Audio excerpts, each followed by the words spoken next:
Okay, welcome to Randolph Martin Sports Talk Friday night. Interesting one tonight. Obviously, the fallout of the rugby from the weekend. Premier League last week. Some movers and chasers making their move this week.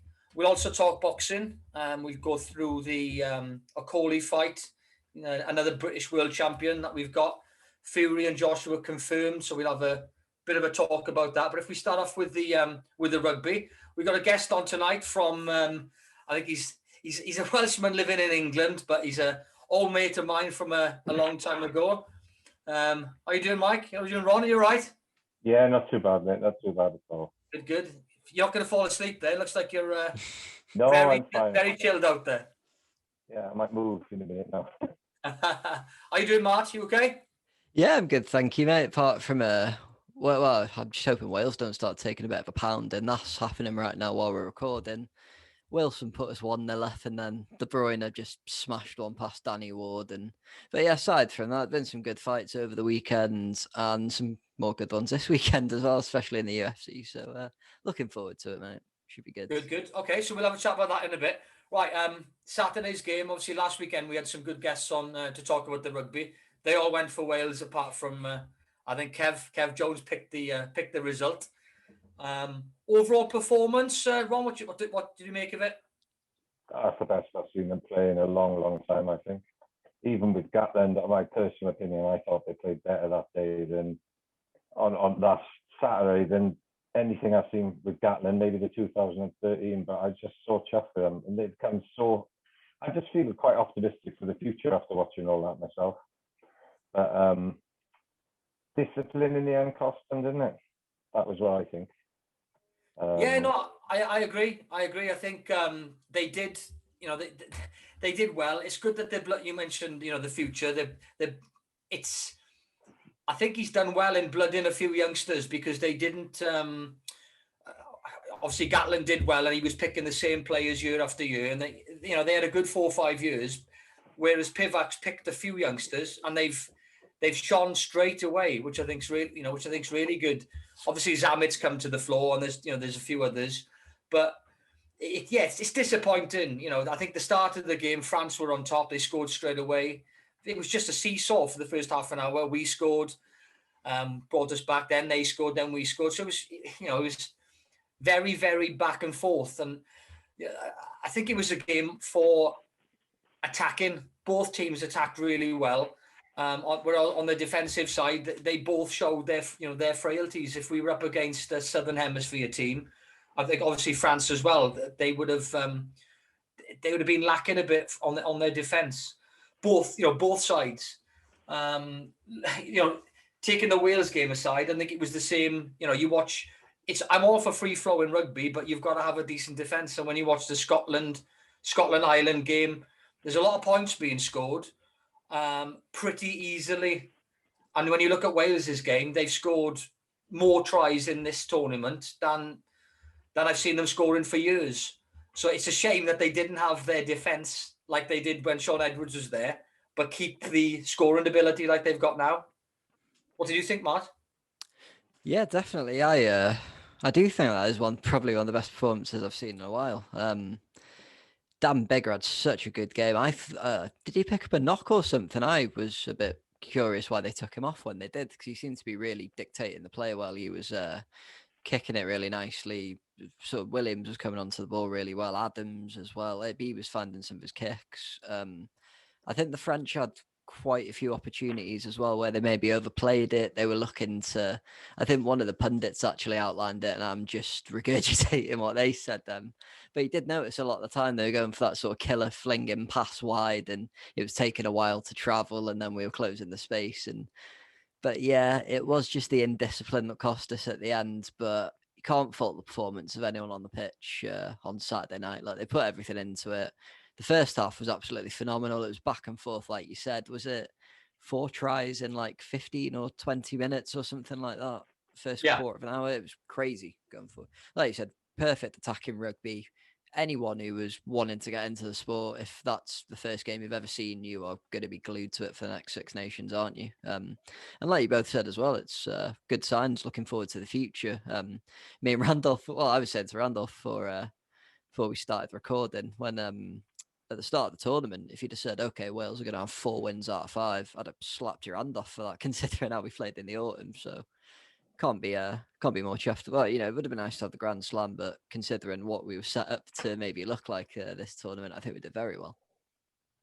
What you just said there about being gripped, my neighbour, obviously it's a Saturday night and the game is on a Saturday night, 8:00, and my neighbour could hear me screaming.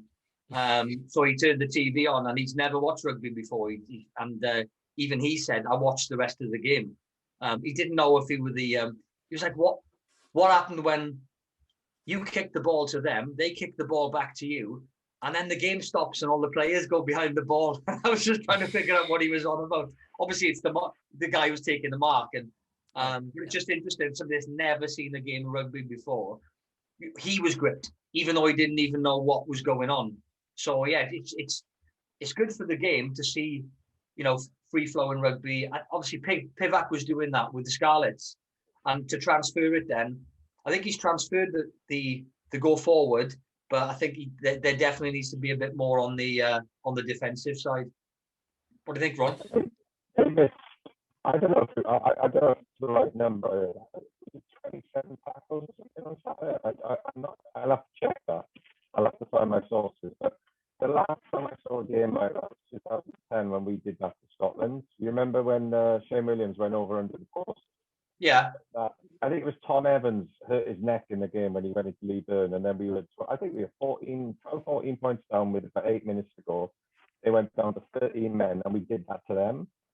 But I just think with the it's funny with Leslie, when you look at the Leslie we're talking about that, because that bloke, Tad Byrne, is it, for Ireland?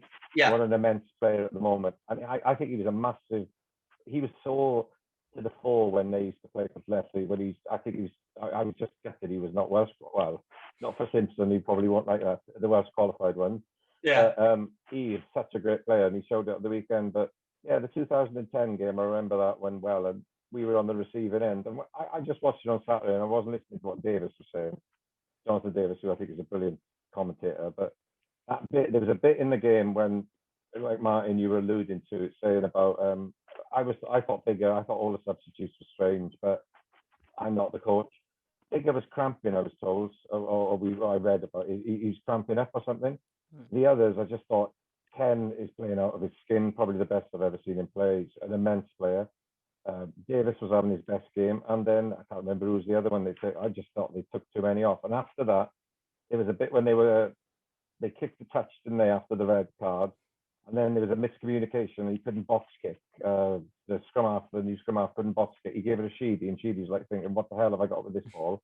He went to kick it forward, and then Hala was offside, and after that, it just went pear-shaped, didn't it? And I think Liam Williams got rightly or wrongly penalised or pinged.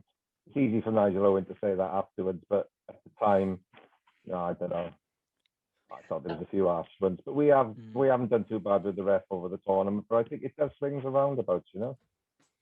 So, I agree what you're saying with I think there's a routine that I don't know why. I kind of know why it happens. It gets to the 60-minute mark, and it's right. Okay, 60 minutes is gone. There's 20 minutes left. Wholesale change. We change the front row, and they don't even look and think, right, okay, as you mentioned, Ken he's had a superb tournament. You know, these players train for 80 minutes. They don't train and they don't go balls out for 60 minutes thinking, oh, I'm a prop, I'm coming off.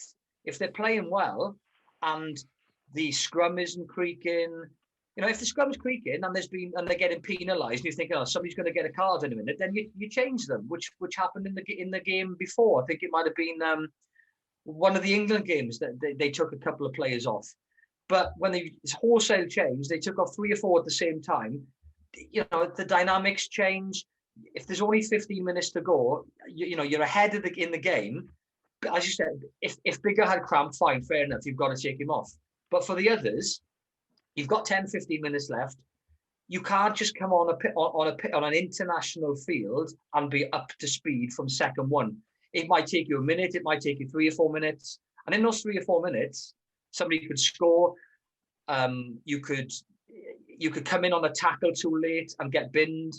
What you said about Nigel Owens, it is easier to say afterwards, but you've got the TMO for a reason, and if he'd gone to the TMO and he'd seen what he'd seen, then I don't think Williams would have gone off. I don't think he closed the gap too quickly. I thought he was okay for that. Everything's in split second though now these days. I thought the ref was fantastic.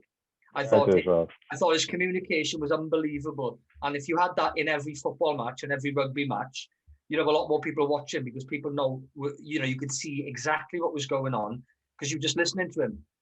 My only one thing that it's not a criticism, and I don't know whether it's gonna stay this way or if it's just gonna be quicker and quicker, is literally the ball is getting to the edge of the scrum or edge of any breakdown, and it's use it. And it's like, literally the ball is on the back foot. I thought he could have given an extra second before saying use it, because I know that it was a free-flowing game, which was excellent. It was good for the game, but it's like, Jesus, give him a second. What did you think, Matt? Yeah, I thought it's good the way he was sort of trying to give him the hurry up a bit more, because I think one of the criticisms me and my mate Sam had in the first game against Ireland was it Thomas Williams was starting at scrum half? Was it Lloyd Williams? Yeah, just the distribution out the ruck was a bit slow, and the referee wasn't warning them or anything, but I just thought it was giving the Irish time to set. That's irrelevant, really, though. Yeah, I thought the referee had a good job. I thought the Williams decision was a bit harsh, but hindsight's great. And there had been a few warnings about penalties at a few breakdowns leading up to that. So, how many times are you going to warn someone before you bin them? Because if you keep warning them, they're going to keep doing it until they don't get away with it anymore. Yeah, I do think if they mic'd up referees in football, because in rugby with the TMO, you have the accountability. They have to. You sort of hear them explaining the decisions to the players, and that they don't. I know in American football they announce it to like everyone in the crowd over the PA. They're like a penalty for holding by number 22, offense 5 yards, blah blah. So they have to justify it, and there's accountability there. There's not that in football. And I think that's why there's a lack of respect towards the referees as well in some ways, because it's a bit of a tyrannical, oh, well, I'm the referee, I said this, and if you don't listen to me, I'll card you and you can lose half your match fee or something like that. I thought Luke Pearson's his name, right? I thought he did quite a good job. Yeah, fair play to the lad. I think the thing with football is what the one thing that they should bring in, which they do in rugby, is and it's starting to come away from rugby, which I think is a bad sign, is the captain's the only one allowed to talk to the ref. And if that came in football, it would make a massive difference. You don't have these prima donnas running from 20 yards coming into the face. Imagine somebody coming into the face of any professional rugby. You'd be off for 10 minutes straight away. But it is starting to come in. You're seeing a few of the players now questioning decisions, which they need to stamp out, because that's one of the good things in rugby. That's why, one of the reasons why I like watching rugby, where football in the last 5, 10, 15 years, I hardly watch a game, because it's frustrating watching these overpaid professional footballers taking the mick, really. That's my feeling on that. Ron, any feelings on that? Yeah, I just think if you notice over the Six Nations now, we can hear what they're saying more. So like there was just no crowd there.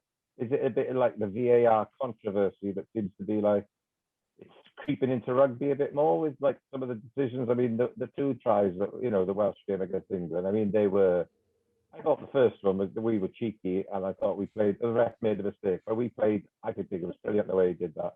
Yeah. The second one, there was no way. I was talking to my son about it, and I said, Liam, there's no way that's a try. When that got given, I was like, oh, that's farcical. But there was something in one of the games on the weekend. I think it was the Ireland-England game. They had a disallowed try, right? And I think it was the second row was on the charge, and he knocked it on, but it like went back. It seemed like it went back, but he'd initially knocked it, and then it had been pulled back, and it was a far worse. It looked a better try than the one we had given there. But I think the VAR thing. I mean, I don't watch football like you, Steve. I don't really watch it at all. As much as I've never really been a massive football fan watching it, but I've heard enough about the VAR. But recently, there's been a lot of these challenges, these video incidents in games being challenged a lot more. It has been a controversial Six Nations a bit more than normal, I think. But how much do we do it? I mean, it's like I like the cricket. I like the review system. I think that's a really good thing that they're doing. Maybe they want to bring that into other sports, or maybe it'll just take too much time. But I think cricket is breaks in it, and you can justify that. But look at people were complaining about England, they saying about Wales and things like that, and then you look back to the last Cricket World Cup, the final with Ben Stokes, when the ball came off his bat and he should have been awarded 5 runs instead of 6, and England won the World Cup on the back of it. So there's loads of controversy around it where people have won huge things, and I just think mistakes are going to be made that are going to cost people in the end. Realistically, it's cost Wales the Grand Slam, but there's been other things. Scotland got was it the last 2015 World Cup when something happened to the Australians were penalised, weren't they? And it should have been the Australians penalised, but the Scottish were, and they got knocked out. So it's tough, isn't it, when you get a decision against you like that? But in football, it just seems to be a lack of respect for the referee, which they call him, you call him sir in rugby. Yeah. And it'd be good if that came across to football in some way, but I don't know. I'm not sure. I think on the going back to the rugby side of things, on the TMO. Sorry, Steve.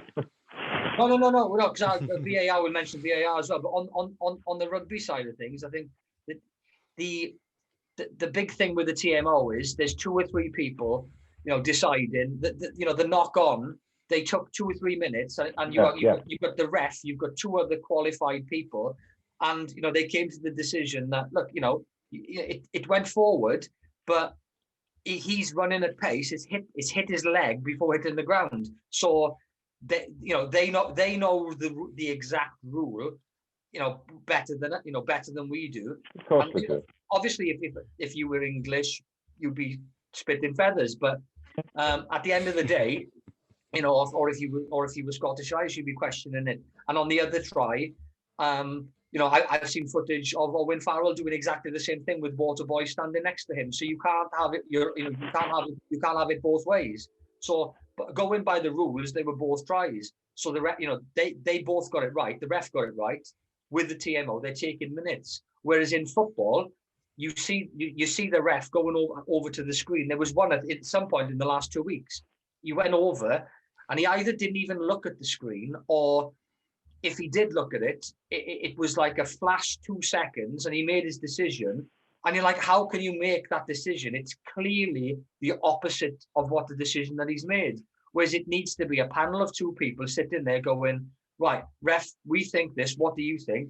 And it's all mic'd up like it was in the rugby. So you're listening and you're hearing exactly what they're saying, which is fantastic.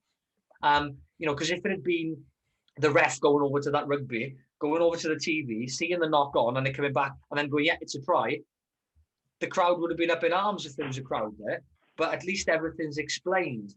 And I think with cricket, I think it's a bit easier. You've got Snickometer, but even with that, I've been watching I think it might have been right at the beginning of India. It might have been the first test. It was a test match, and he didn't go to.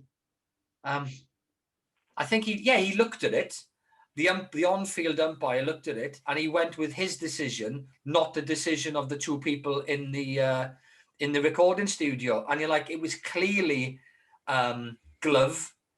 So the guy, was caught out. It was an Indian umpire playing in India and giving an Indian opening bat on number 3 not out, and it clearly came off his glove, and it was like just unbelievable. And it's happened twice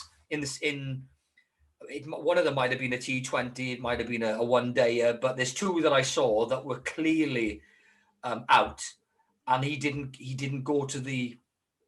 take the advice of the reviewer, and you're like, there's no point having the review. So there's obviously flaws in everything. There's human error, but when you've got 3 people who are all qualified and they're all talking to each other. Even if there's a mistake, at least you know exactly what's going on. Whereas in football at the moment, and you see a time, it's VAR is a farce.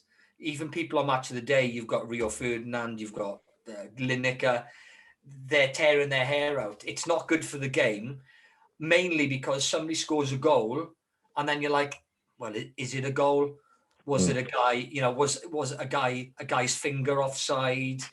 It's gone way too far, I think. Whereas in rugby, it's perfect. If you can't, I think in rugby, the main thing is what the ref says before it goes to TMO. If he says, it's a try, I want you to tell me that it's not a try. And that's perfect. Whereas if he does it the other way around, then there's a problem. Because if he thinks it's not a try, I don't think it's a try, go to TMO and tell me that it can be a try. And if they, I think one of them, there was a hand under the ball and, probability, with gravity, with the force of everybody going down, that ball at some point must have hit the ground. So because he'd said, yeah, I think it's a try, prove to me that it's not, it ended up being a try. If it had been the other way around, they wouldn't have given the try because there wasn't clear. I think it was the Frenchman's foot it came in at exactly the same time as the ball, so you couldn't see. So that was purely down to the ref on saying, yeah, I think it's a try, prove me wrong. And because he couldn't prove he was wrong, they gave the try. It could have easily gone the other way around. That's the only problem that I see with rugby. I think other than that, it's not nothing's foolproof, but it's as close to foolproof as it can be, I think. Yeah, sorry, but I was going to say, but we're talking about VAR. I was going to say, just get back on the rugby. But what I was saying, I think a really good show what you did last week with all the old gang there. I thought it was really good. But one thing I did pick up on, and I agreed with every one of them when they said it, is Wales can go places with, and I'm so chuffed with them this year. But it's like tight head prop. You've got what have we got? We've got Francis. He's done a brilliant job. You've got that Will Griffiths go to lefty. If we can get some cover in some of these positions, and I think Justin and Darren were saying about inside centre as well, and some of the players coming through, then I'm excited for 2 years' time in that World Cup. I really am. If you can get some cover in them positions, just a few positions. But I mean, I was looking at the back row, and no one mentioned. I've been watching Ernest Jenkins since he's come back. I think he's a fantastic player. And he's had 3 games back after that, 2 years out. And he's had man of the match in 2. I don't know how he got on the other night. And he got all these players coming back at once. And we've had a clean bill of health in this Six Nations. Well, we did in the autumn internationals. I know we were building. That's what worries me about this Welsh team. But I think it's quite exciting times, I agree. I agree. And because I don't think we've challenged it. I mean, 2011, I was talking to someone the other week about it, and how we got knocked out in the semi-finals against France, and we were so unlucky, Warburton. Yes, the decision was probably correct one, but how we kept in the game for 40 men against France, and after that we've had a monopoly against them until the last number of years. But I just thought for that World Cup, it's I used to be a big fan of Gavin Ensign. I think if he'd gone to that World Cup and hadn't broken his arm, I think we could have won that. That's a massive thing to say. That's my opinion, but that All Blacks in the final were never, they just beat France. But it's just exciting times ahead. And remember, Steve, when we were younger, what we were supporting at the time. I don't know how old you are, Martin, at the 90s watching Wales play. I was talking to mentioning Justin about it the other day. They were dreadful, weren't they, Wales? They were just back in the day. I think it was a case of back then we had, 2 or 3 very good players, and then average players, and they see it's to be fair, it kind of mirrored the Welsh football team. You look at the Welsh football team in the last 30 years. If you put all their best players from the eras together, now we got Gareth Bale, one good player. We had Ian Rush, one good player. Ryan Giggs, one good player. So we've always had one good player with we've never had. I think at one point we had Giggs, Mark Hughes, and Dean Saunders, and and then you've got 8 or 9 average players. Whereas I think it was pretty much the same in obviously we've got the 70s and the 80s and filtered into the 80s. But when it, as you said, it came to the 90s, and you had Jonathan Davis and Ian Evans in the backs, and the rest were mediocre or slight, obviously internationals. But when you're coming up against an England side where you had Guscott, Carlin, Underwood, Rob Andrew, obviously I'm talking about the backs, forwards just before Delalio. They had that against England. They had a very good side where we always only had 2 or 3, whereas now, pretty much every position there's people fighting. Apart, as you said, you mentioned the centres, but there's easily 6 or 7 flankers who could probably get into the Ireland, I suppose the Scotland if you take out Watson. There's lots of players there who are obviously not world class, but would definitely get into most international teams in Europe. And we haven't had that because we're a small nation. There's 3.5 million people compared to 60 million people. So to have strength in depth in lots of positions, scrum half, Lloyd Williams, Thomas Williams, Gareth Davis, Reece Webb, we've got 4 or 5 there who potentially, they might not be instead of Youngs and Murray, but they would be second choice. And we've got them, so it's as Ron said, we've got abundance of players coming through for the next 2 years. A lot of them are playing in England. Johan Lloyd, Callum Sheedy. I thought he could have got a start against Italy, like Simpson said. I agreed with that one. If he'd had the start, maybe Bigger wouldn't have had cramp with 15 minutes to go. He'd have had an extra week's rest.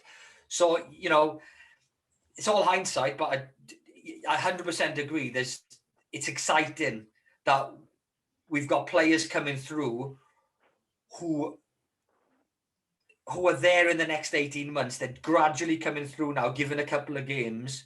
I'm looking forward to the Six Nations next year. I've got no idea when. I'm waiting for the dates to come out because I want to book the trip to Ireland. But the fixtures aren't out yet. I keep checking because I want to get the cheap flight to Ryanair.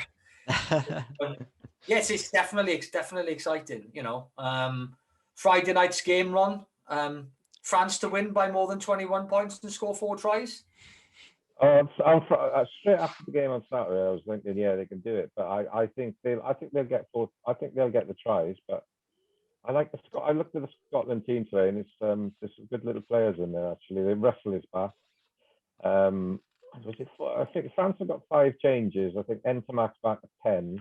They've put Fiku on the wing, and then they've got Vincent in the centre, and then they swapped up front. So they've lost that the second row for the one that was banned. 2 weeks he got for that, and then they bought Leroux in, who's a very good player. So I'm looking forward. I wasn't going to watch it, after watching that on Saturday, but I don't think they'll get more than 21 points. I don't think they'll beat the Scots by 21 points, but I think they'll score 4 tries. I think Scotland can score 4 tries as well. I was saying to Martin beforehand that it must be frustrating being a Scotland supporter because every year or every other year they beat the top team. Like they beat England fair and square. They've beaten France. They've beaten Wales. They've beaten all the top teams, but they just can't sustain it. They were the better side against Wales. They should have beaten Wales. Yeah. Obviously, they had a man sent off, which affected them over that 15-minute period where we scored our points. But they play well against. They always beat a big side, but then they can't sustain it. Even with they got good players. They've got good players all over the park. No doubt they'll have 6 to 8 players, I reckon, on the Lions tour. And I'm not going to say it because I don't want to jinx it. But 21 points again for France to score plus 21. It's a massive ask, and I'm not going to jinx it. But I'd be very surprised. It doesn't matter what team France have got. Scotland are a good side. They beat England fair and square. Ireland did them over. I thought Ireland played fantastic. Sexton's a shoe-in for me. Run the game.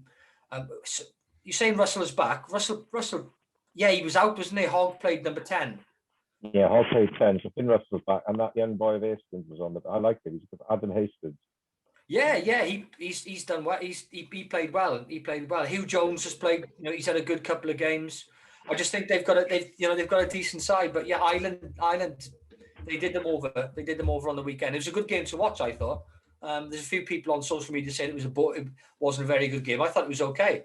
But you're right about Byrne. Byrne's a shoe-in as well for the Lions. I think he'll be in before it's OG because his discipline has let him down over the whole of this tournament. Whereas Byrne is him and Alan Wynn, I think will be first choice. I still think he'll go.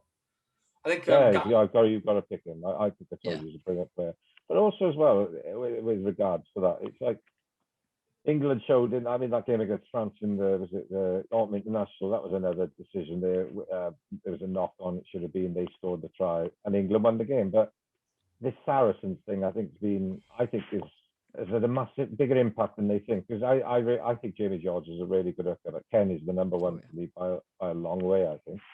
And I think I think he needs to freshen up that team. But they think he might get sacked as well, and bringing in that Ronnie Baxter. I think if he brings in back, is it Ronnie Baxter? No, it's not Ronnie Baxter. There's a dart player, isn't he? Well, Baxter, the coach, yeah. And I think if he comes in and freshens England up, they'll be dangerous next year. I think they could. Don't think that they come fifth, that they're going to be bad next year. Because we all know then they've got too much quality in that team, and if they start bringing in the form players, I think it was you or someone was talking. Steve was talking about Simmons and out of that for Exeter. Once they start bringing in the quality they can add to that team, and maybe that Randall, the scrum half, and get rid of whether or not they can drop Farrell, isn't it? And forward for me, I think they're too loyal to them. I think, and there's just a few players playing on their reputation at the moment in England, but they'll be back. They will be back. They're too good not to be, and let's just hope we're too good for them next year again. I agree with what you're saying about Farrell and Youngs has had a good tournament, but Farrell and Ford, 100%. Their name has kept them in there. There's a lot of quality elsewhere, and that's a fault of Eddie Jones for keeping a lot of players in there. I don't know whether they're yes men to him, whether he likes them because of that. I'm not sure, but it showed. They beat Italy, and that wasn't even convincing. To have a try scored against you in the first 90 seconds against a team that hasn't won for 6 years, that's a worrying sign straight away. And to have 18 points, against you, I was totally confident of, which I haven't been for a long time. Of whenever Wales play England, it's always that nagging in your head. Even it doesn't matter how good you are, you always think, oh God, England are going to turn up today, and they've been a shadow this year with the players that they've got. It's not just against Wales, Ireland against Scotland. I think Ireland beat them convincingly. Scotland beat them. It wasn't a difficult game. I think with England, every time they get the ball, they look dangerous. They look very sharp in the backs. Youngs for me is one of the front runners for a start with the Lions. It's a shame Hardy got injured because I think he would have been there or thereabouts as well. We've definitely been a lot slower with our distribution since he's been. But Youngs has got that. Obviously, his experience. He's got over 100 caps, I think, isn't he, for England? So he for me, well, up until this weekend, he was number one choice. I think Murray had a fantastic game after being dropped. I think that was his kick up the arse for being dropped from the game before, and he came back and he did really well against England, wasn't it? Or was it Scotland? No, Scotland. He's the best box kicking. I think he's got the best box kicking game in scrum half wise.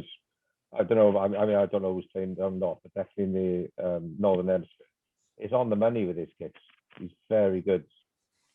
Like I said, with them, they go, give them a few years, 2 or 3 years, and you're looking at Ireland, they got coming through half. But once they go, it's good for the Lions. Although I'm not that.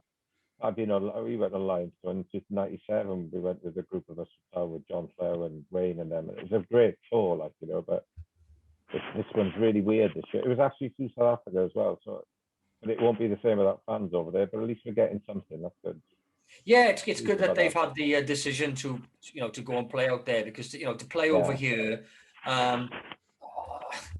I don't know how true that leaked document was, if it was going to be over here playing against the French Barbars and Japan and America. That's fine. But then I thought it was wrong that they picked Tottenham Hotspur football ground. They didn't pick nothing in Ireland. It was all in Wales, Scotland, and England, which is pretty poor. But yeah, it's I think they're used to it now. There's no crowds anywhere, in the UK for any sport. So I think it'll be like that for the foreseeable until I had my vaccine today, Ron. Oh, well done. So how old are you? You're 47. Yet, yeah. No, 47. Oh, you say, but just be well. Yeah, I know you're older than me. One year older. 48. Yeah. But yeah, got it earlier. Got it about 5 o'clock. Thought, right, okay. I've heard some stories from people that I know that they, some side effects like sweating in the night and flu for a couple of days. So I just came over, jumped on the spin bike for an hour, sweat like mad. Got it. Try and get the metabolism going, get it out. But yeah, nothing yet. And hopefully the arm. Growing two heads. Growing two heads is another one, isn't it? Yeah. Apparently. I wouldn't even worry about it. Every different. I think if you get after effects, is working, isn't it? Yeah. Just see what happens. But yeah, so it's yeah. So that's the rugby. So what do you think? What do you think then? Scotland or France? France, but not by the points. So Wales champions then? Yeah, I think so. Yeah, I agree. I haven't got any. Yeah, I think so. Definitely. What do you reckon, Mark? Do you reckon? Yeah, I think France will. I think they'll score 4 tries, maybe. I don't know. Scotland did. I mean, it was a bit of a mucky game. The England one, it was chucking it down and windy and horrible. So it's a bit different, sort of sitting behind the ball and defending like that. But I think I don't think they'll roll Scotland over. They've been playing too well to be. Well, I don't want to jinx it really by saying that, but the last year or two, especially, they've been playing too well to be getting rolled over by the French. Maybe by like a try or 2 or 10 points, something like that. It'll be a good game to watch it. Oh, definitely. Something to do on a Friday night, international break with the football, so there's no football on. And you go, if you moving on to the football end, well, would you follow on? Or do you not bother? Yeah, I do. I mean, like I said, I've got I've got dual. When I was younger, I used to, and I still go and watch them play. I do watch Swansea, but people probably think, oh, how many clubs have you got? I did used to watch them when I was when they were in the first division with Leighton James, Robbie James. Was it Di Davis, who sadly died recently? Yeah, I used to go and watch them when I was about 6 with John Lees' dad and a group of other people from the post office. So I watched all their games, and I followed them since. But I mean, I've watched them play a few times in the Premiership. Yeah, I was there. Went to watch them play when Michu scored twice. Michu, when the 2012. Went to watch that game. Palace is only down the road from where I live. So I went to watch them play down there. But that was a great day. The Arsenal. I did full and watching. It's the only time I go to Premier games up here. But we'll see this year now, because I think they made a mistake not buying a striker in the January transfer, because they can still go up, hopefully. It's good to see, but I want to see them both go up. I'm not bothered about rivalry and stuff. I want to see, it's good for Welsh football if they both go up. And then I'll go and watch a few games. I want to go to Tottenham Hotspur's ground, actually. I want to see what that's like. It's going to be lovely. So yeah, it is. It's I know a guy that worked on the electrics there for like 6 months, and he said it's an unbelievable place. But it needs to be, a big London club like that. It needs to be. You're saying about we used to go to the Vetch, and you mentioned those players, that Alan Curtis, and then you had they signed Gary Stanley and Bob Latchford from Everton at the I remember Bob Latchford. Yeah, he was class. He was a big striker. A good player. But yeah, was it Jeremy Charles was playing? Did he play for them? Jeremy Charles? Yeah, Jeremy. Yeah, he did. Yeah. Because Robbie James died as well a few years back. Because he died playing football for Chelsea, didn't he? Yeah, that's it. Yeah, Leighton James's brother. But yeah, no, they had a good side back then. But they went 4-3-2-1 and then back 2-3-4, didn't they? In the space of about 7 years. John Toshak was the manager that took them up. Oh, I rate John Patrick. I think even the Welsh football team now, they all just flag him off as a manager. I think he's got a little bit of, obviously Gary Speed, which, like I said, no, whatever, that is one death I cannot get over. When people they were asking the other week, what death in your life is, obviously you've got, I've got relatives close to me, but him going, it shocks me still, Steve, when I think about Gary Speed. He was a great player. I mean, I watched him play for Wales a few times. I was there the Romania game in '93 when they got knocked out. And that was a dreadful, because there was the firework incident and stuff. That was just horrible. But he was such a class player. And for that to happen, I still get shocked thinking about that. Poor man. He's a good manager as well. Did so much for this team now. Fingers crossed. I know results aren't going our way at the moment if it's still 2-1. I think the Republic are winning as well. But I still think we can get out of that group in second, hopefully. Yeah. What do you think, Matt? Yeah, definitely. I mean, Czech Republic next. There's that. I hate when we play international friendlies sandwiched in between two competitive or qualifying games, because there's that Mexico game in the middle. That might be a good audition for some of the fringe players, but I was a bit unsure about some of the names they'd called up. Like I think League One, Luke Jeffcott's fired about 16 in for Plymouth, and then another 2 in the FA Cup. He dropped Will Volks for some reason when we are, without Ramsey, we're sort of lacking in more senior, experienced central midfielders. I think it's Joe Morel they've gone for tonight with Ampadu's in the back 3, so it's Allen and Morel in the middle tonight. Yeah, we definitely should get out of this group. I think it's good having we've got a playoff anyway because of the Nations League where we finished in that, so that's kind of handy. Always good to have a bit of a safety blanket, but we should, with the players we've got now, we should be looking to press on and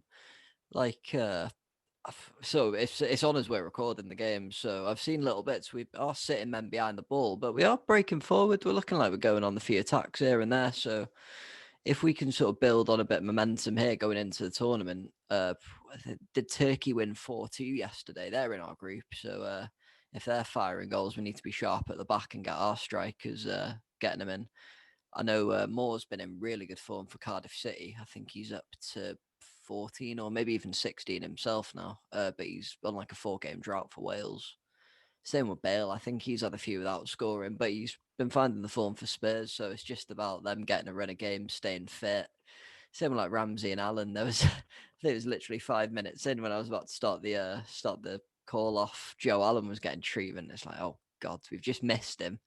We were going to be missing him for Euro 2020, and then they rearranged the tournament, and he got fit in time, thankfully. And then he's just gone down. I guess just wrap him in cotton wool, save him till the summer, because he makes the midfield tick. But like with the rugby, we're starting to get a bit of depth in some more of the positions again now, instead of just having sort of one decent striker, a decent centre half, and a goalkeeper we can rely on, and maybe a few championship players and an SPL winger to build around.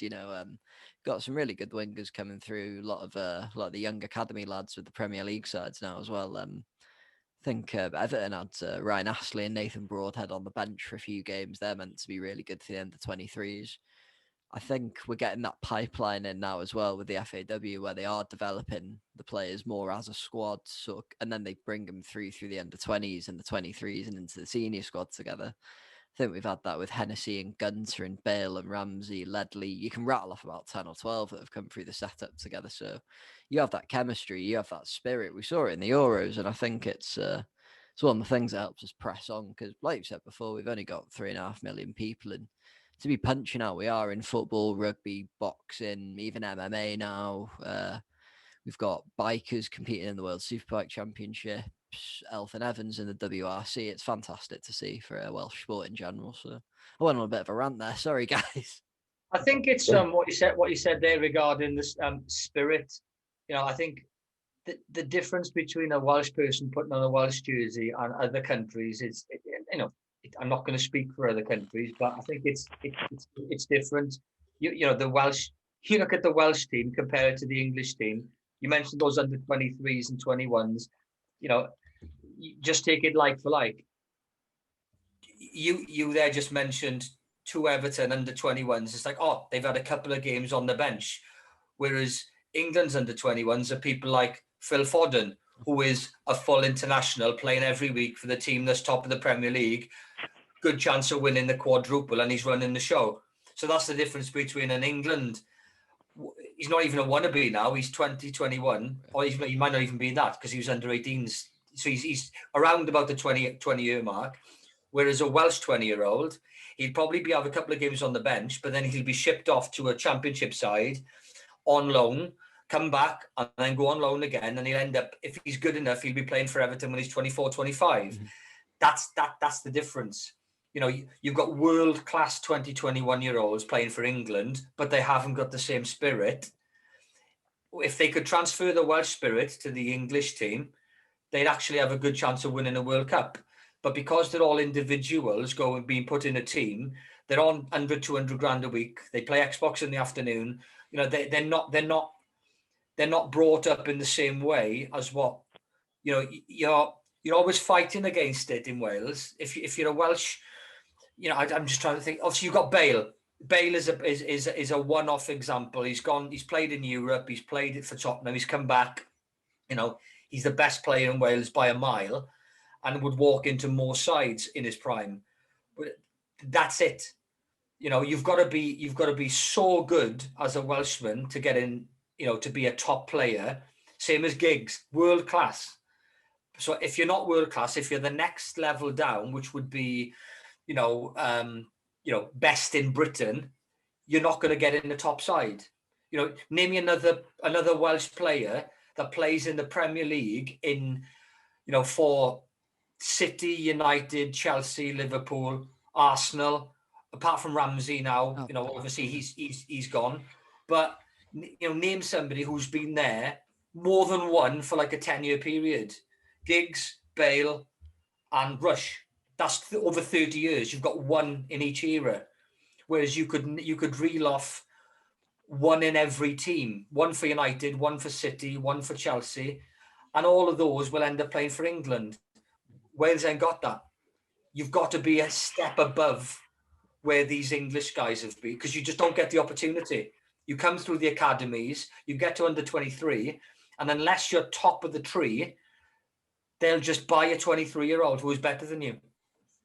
You know, that's the way it is. You know, you've got. It's, to be fair, it's happening with English guys as well. Foden's taken a year longer to get in the side. I'd have had him in a year before, but Guardiola's kept him out. Now he's running the show with De Bruyne. Whereas you know, if you take anybody who's slightly, you know, he's one of the best. For me, he's one of the best in the world. I've been harping on about him for 2 years. Whereas there's nobody else of that level who's 20 who's in the first team on any of them, because they just pick 23, 24 years. They buy them in for 40 million. So all these guys who are coming through as 2021, you know, England won the World Cup, wasn't it? The under-21s, wasn't European. Like it was the World Cup, yeah. It was the World Cup. Foden was playing for them. So you've got all these other players who are World Cup winners. They're the best in the world at under 23. Why aren't these guys playing for Man City, Man United and Chelsea? It happened. I think they won it again, or it might have been the European Championships maybe 6 or 8 years ago. Because I think they had the likes of Freddie Woodman playing, the guy who's he's in goal for Swansea at the minute. I think he's been on there on loan last year or two.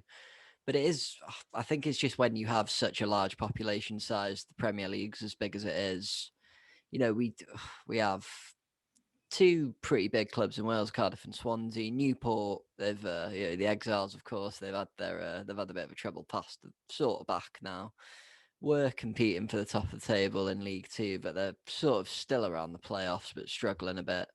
Hopefully Wrexham can have a bit of bounce with their financial backing, but unless somehow we can develop the interest in the Welsh Premier League, somehow make it a professional league, maybe get it towards the standard somehow of the SPL, that might give us more of a chance, because I think it's having that infrastructure in the country to begin with to generate the pipeline of players where you can have 6 or 7 lads at each age group coming through every year in each position and being able to pick and choose and cherry pick the best for the attributes of a manager or the playing style you want, and also being able to distribute them between the different teams in the league. Because like you said, you look at the caliber of some of the youth academies in the Premier League.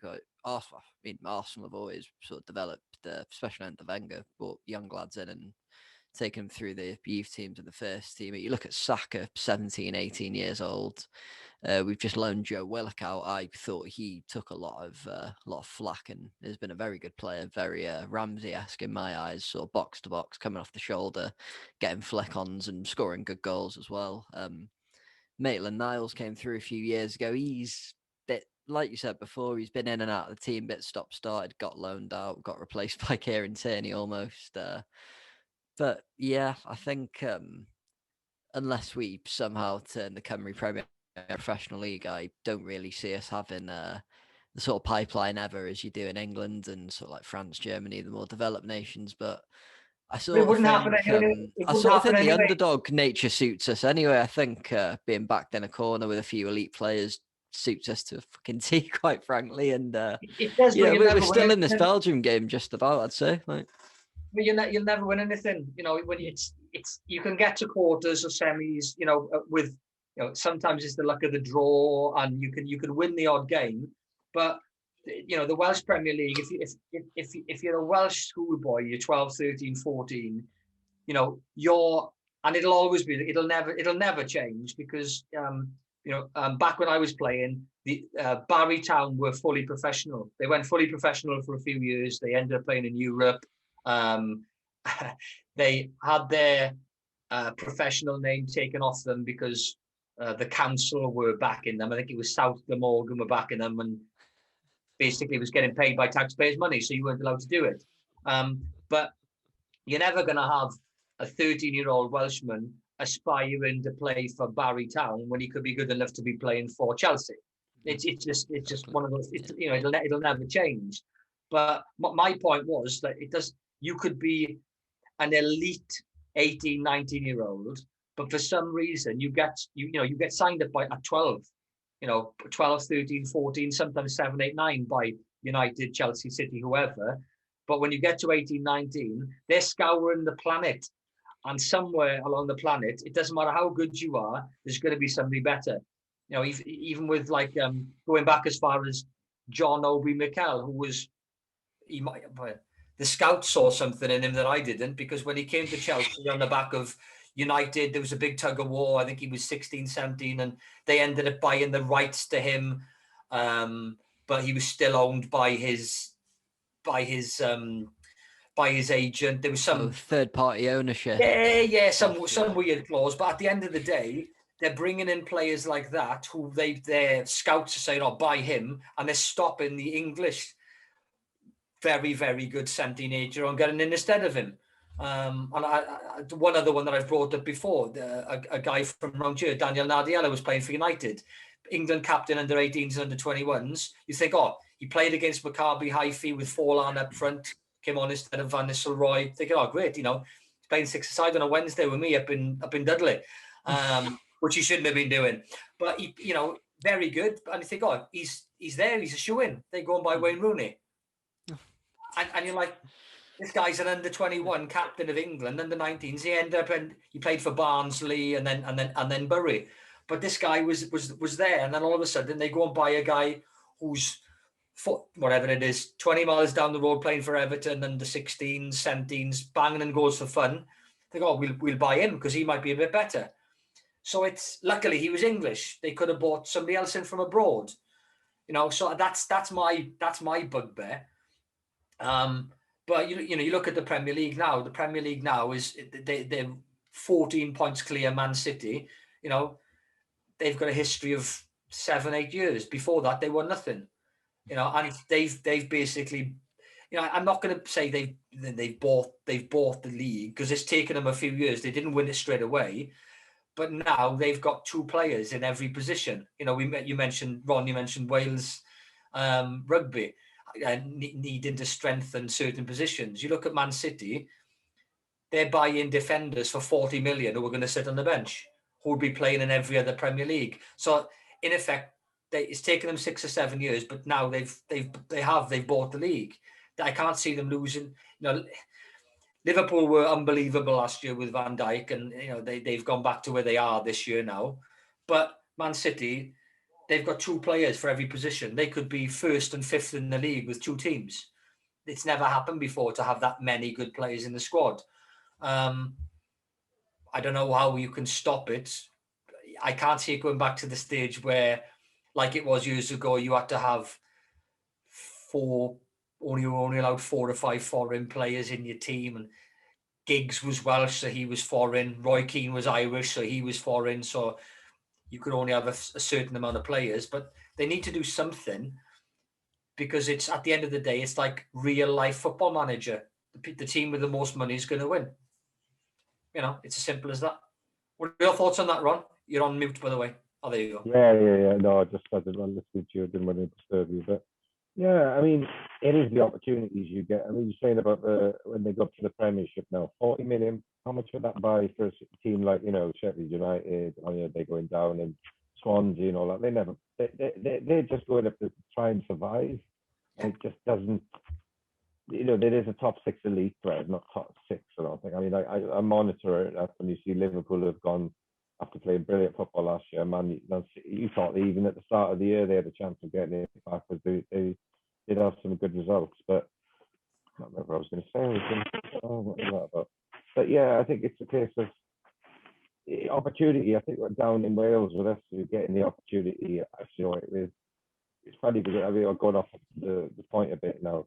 Very good friend of both of us, Kevin Evans, the boxer, and it was one time before the 2000 Olympics, and Kev was training for the Olympics at the time, and I remember we were in Di Maskell's gym just behind the Castle pub there, and he said, "Look at this." He said, "I went to keep my hand on it. I was no help at all, like, you know what I mean?" But he said, "I'm going to put my own gloves on to train up here. If I lived in England, all of this would be done for me. I'd have a coach, this and that. It's a much better setup in England. In England, they've always got it better than us." And I just thought that some people just don't have the opportunities, even getting qualified, and I've mixed with people like David Hay, Audley Harris, and all them boxers back in the day. He was going training with them in Sydney. And I think if he'd been in their position, being born in England, yeah, they'd have a better opportunity. And you were saying about the under 21 players. Sometimes they don't have the opportunities. They do have here. I mean, I live in the area of Crystal Palace, Fulham's not far, Millwall. They've got brilliant academies, every single one of them. And they come up with a few of the kids in our school that I used to teach. One of them playing for Barnsley, Corey, I can't remember his surname. Good little player in school, but he had the right attitude and everything. And they're picking up these talented players. There's so many going through the net as well, Steve. There's still lots that are talented, but just not making it because of maybe circumstances around their lives and stuff. But it's just that lucky opportunity in life. But I think you have got a better opportunity being up here. I mean, you imagine the people in town that were footballers back in the day. They were good footballers down at our age. But there was no one to be picking these boys up and take, I mean, you said the other day about scouts did come down to us, but I think you've got a better opportunity up here to make it. And going on, that's what I say, the World Cup, the last World Cup, how England didn't get to the final, that their draw opened up for them, and they still couldn't grind that result up against Croatia. And I mean, it's funny sometimes, I don't know if it's the United Kingdom thinks something, and they say, "Oh, well, if this team loses, we won't have them in the quarterfinals." Well, someone like the All Blacks in rugby, or maybe the French in football, would say, "Bring it on. Whoever you want us to play, we will beat. Because if you want to be world champions, you've got to beat everyone." We always seem to look, "Oh, who are we going to get in this draw? Who are we going to get in that draw?" They got Croatia, and they got knocked out by them. I think they'd have lost to France in the final, but talent. I watched that Foden the other day. Foden. Yeah, so Foden. I don't know if it was against Swansea or someone else. I know it was against Swansea, and he's such a talent, that boy is. Oh, was that talent. That was a cup match, wasn't it? Yeah, they won 4-1, I think it was. He won the show, didn't he? Yeah. He took the biscuit, didn't he? But they've got so much talent like that. Swansea loaned a few players. Was it that Tammy Abraham? And then there's one at Fulham at the moment. Is it Hudson? Something? I can't remember. Is it? They've got so much talent. That's it. But if they've got all of these players together, I dread to think what they would do. I mean, it just surprises me how they can't win these things. Maybe it isn't they haven't got enough oomph or heart or anything like that. That if you put it together with some of the Welsh type of coil and stuff, that they do better. It just surprises me all the time how they don't do better. And 1966 was the last time. Well, you mentioned that people like that, Hudson Odoi, Abraham, Foden is the only one who's playing regularly first team. Abraham that's a perfect example there. You got Abraham, Chelsea, Giroud is at Chelsea, and then they go and buy Timo Werner. So Abraham now he's I don't know whether he was there winning the World Cup in the under-21s with the same squad as Hudson-Odoi and Foden, but he scores goals when he's playing for Chelsea. But because they've gone and bought a German international, he's more down the pecking order now. When he plays, he scores.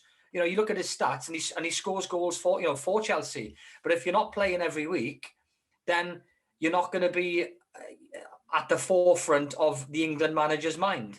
And that's the problem, is all these, if you take the top 6 teams and have a look how many actual English players under 25, obviously you've got the World Cup coming up in a couple of years' time, so you don't want to be looking at people who are 30, 31 established. You want to be looking at the 22, 23, 24, and how many of them are playing regular for the top 6 sides, and it'd be hardly any. Apart from Foden, it'd be hardly any. And that's their problem. All these, they've got that much money, they just go out and buy the best. They're not even the best. There's some English players there. They can't be the best because England won the World Cup. So why would you pick an international playing for Spain or Italy, like Wolves paid 17 million for Fabio Silva? Why isn't there why isn't there an English 23-year-old who you could pay half that for, who was in that World Cup winning side? It baffles me, and it's been going on for 20 years. It's not just now. It's a weird one, and it's good for your club. They're thinking of their club. We want the best players, but if you're looking at international, it's never going to change. All the best Spanish players, when they were winning 3-4 years ago, they were either playing for Madrid or Barcelona. All of them. Messi's never left. Obviously, he's Argentinian, but apart from him, Xavi, Iniesta, Puyol, Ramos, they were all playing in the same 1 or 2 teams in the Spanish league, all playing together and then having plenty of game time, plenty of training time as an international side. Whereas the English, it's like, we pick the best of all the top players from these 12, 13 clubs. We'll bring so-and-so back from abroad. We'll put them in with 3 weeks to go before a tournament and expect them to play as a team. Never work. It'll never work. And I can't understand why these top coaches, or if it's Southgate now, he got a good, you mentioned Hoyle, he got a good team spirit, did it in a different way to the previous ones. And, they did pretty well. But you can't put a team of individuals together and expect them to win a World Cup. For me, there's only one way of doing it. If the World Cup is on in 2 years' time in July, then you change the Premier League date to finish in March, and then you put England together from March to July and let them play 10 weeks against Premier League teams and do something like that. If you want to win the World Cup, you've got to sacrifice something. And the Premier League is a massive money-making thing. But if you want the World Cup to come back to the UK, you can't put 25 players in the squad and expect them to be a team. It just doesn't work. It's as simple as that. And it never will. What do you think, Matt, on that? Yeah, definitely. I always think back to that England team around 2006 where they had was it Campbell, Ferdinand, Neville, Ashley Cole, Beckham, Gerrard, Lampard, etc. I always thought it was maybe, the club rivalries in and around the Premier League that weighed it down. Obviously, you have Madrid and Barcelona. El Clasico is a massive rivalry in Spain, but it never seemed to massively have these big sort of player rousing camp and that with some of the other national teams. Whereas, I know recently there was Sterling and Gomez, was it, that fell out before an England camp? Because I think Liverpool and City were playing. Of course, Sterling, he was at Liverpool for a while Gomez was coming up there. Another thing I've noticed, we've seen a few more players recently, like Bellingham and Sancho going abroad as a youngster to apply their trade. But there's been a few, like, I know there's a Scottish lad called Ryan Gold that went to sport in Lisbon. He was meant to be a wonder kid, but I think he's back in Scotland now. You never really see like an 18-year-old player from the UK that often being signed for 20, 30 million by, I don't know, mid-table Spanish team or Barcelona or Dortmund, Milan, as regularly as you do as you see like the English clubs going over to Europe and cherry picking the prospects over there. I Yeah. don't really know why that's. What do you guys think there's any reason behind that? Because I've always just thought it's a bit weird that never usually. Is it because of the physicality of the league? Maybe there's those differences. They don't think our players are as technical when they're sort of roaring in their infancy, developing the game. I don't know. It's just always baffled me a little bit. In Europe, it's a lot more technical. Their technical ability is way above. The Premier League is a money maker. Yeah. So they pick the best players from, well, most of the best players from Europe. You know, you've got your standouts, your Messis, your Ronaldos, your Lewandowskis. You know, you've got those that have stayed, but predominantly you look at, you mentioned Belgium there. Hazard is Chelsea, De Bruyne is in the UK. Most of the top players, they come in for the money. You know, yeah. You've only got your marquee signings in Madrid. There's only one or two guys on mega money. The rest are on okay money. Whereas over here, you can be on 80 grand and be average. So they come in for the money. They come in for the payday. It's as simple as that. So if you've got all those foreigners coming to the UK and they're not in Europe, and you've got your Belgians playing in Belgium, you've got your Italians playing in Italy, their sides are going to be, they're going to be sides. They're not going to be, an amalgamation of 15 different club individuals. I don't agree with what you said regarding the club rivalry. When you mentioned the Lampard and Gerrard, Scholes is in that side as well. You had quite a few Man Uniteds in that side, Beckham, Michael Owen. For me, the problem there was they didn't pick the right side. They were, again, I don't claim to be a football manager, but I've followed football a long time and played a bit as well. But I think that we've all mentioned just now about picking people for their names, like Farrell and George Ford. I think what it was back then was Sven-Göran Eriksson, and he was under pressure. You had Beckham and Scholes, they were shoe-ins, but then it was, right, okay, you've got Lampard and Gerrard. How can we fit Scholes, Lampard and Gerrard into the same? And he was on about a diamond and changing the formation. Whereas for me, it was a no-brainer. You've got Gerrard and Lampard, who are basically clones. They make the same runs. They both scored boatloads of goals for their clubs. So they were box to box. And you can't have two players who are the same. If you've got Pogba in your side, who's box to box, you need somebody playing in your side who's like Matic, who's going to cover you. If you go up and your other guy's gone up, you've got no cover.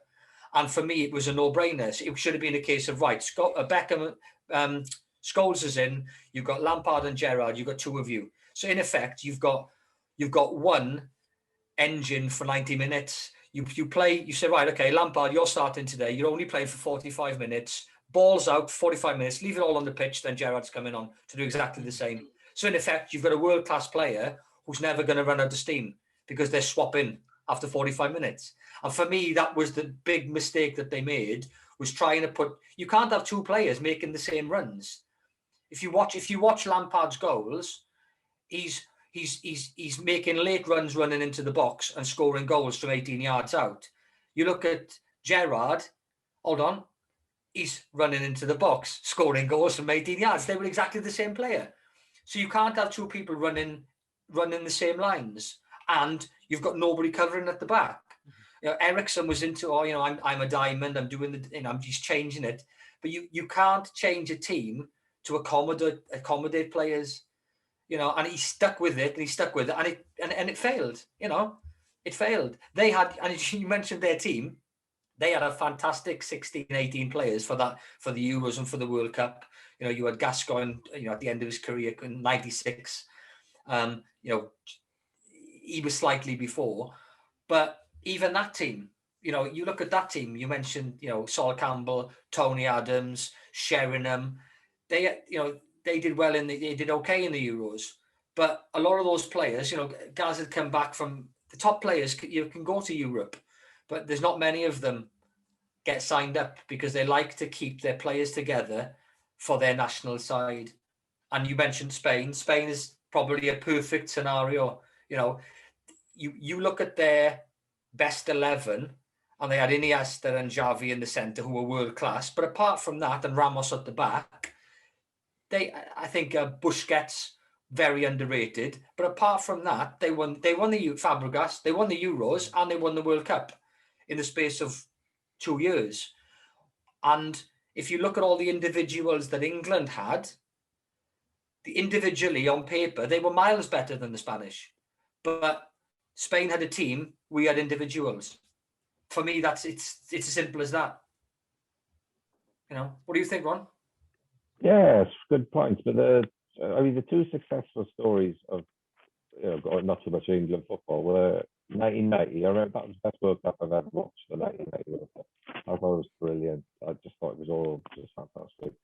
But you look at the manager, Bobby Robson. I loved him as a manager and as a person as well. He always used to get him mixed up, and he used to call him, Garth? He used to call Lineker or something, Garth Crooks and stuff. And he was just. And then you look at Terry Venables, two English managers that were, and I think Redknapp would have done a good job if he'd ever got in charge of them. But, obviously they had good managers, people managers that knew how to look after the players. And it's like you said, when you've got Scholes, and Scholes was the better player of them all. I think out with Lampard and all that, he was a class act. And they had good enough players back then if they'd had the right manager. And Ericsson, to me, wasn't the right manager.